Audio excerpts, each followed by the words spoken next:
عبد الرحمن حرس فارح والله يغنى عبد الرحمن أوربيتي يقضياشا بيشا أن كسو تشيدو يوح قردك ساك هالكم وحانوسا كسو تشيدين إن باغنا بديت وحنلين هاي أرمها ما أنت تليح كسو عصبون علي وأرمها أنو كقترين إنه سنة بدقلية إلو بحلله ما أها أرمها أنو كقترين إنه إنسي عراد إلو بحلله قوليها عيدا ماذا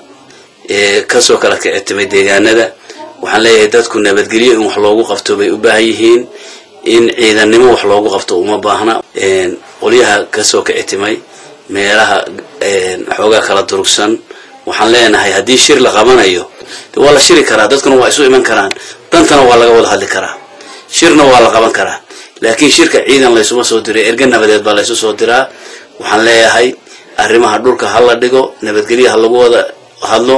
annaguna hadii aanu kari karro waxaanu soo diri doonaa odayaal iyo waxgarad arrimaha wax ka qaboojiya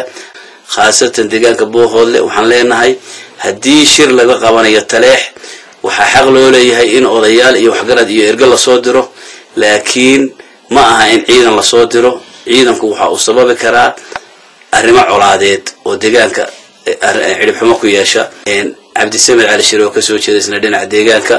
waxaan leenahay Cabdi Samedow wixii aad ka qabatay deegaanka ee nabadgelyadii aad dhamaysay ee beeraha taleex degan waad ku mahadsan tahay maantana waxa laga rabaa inaad nabadgelyadii halkeedii ka sii wado oo aan arrimaha colaadeed aad qaboojiso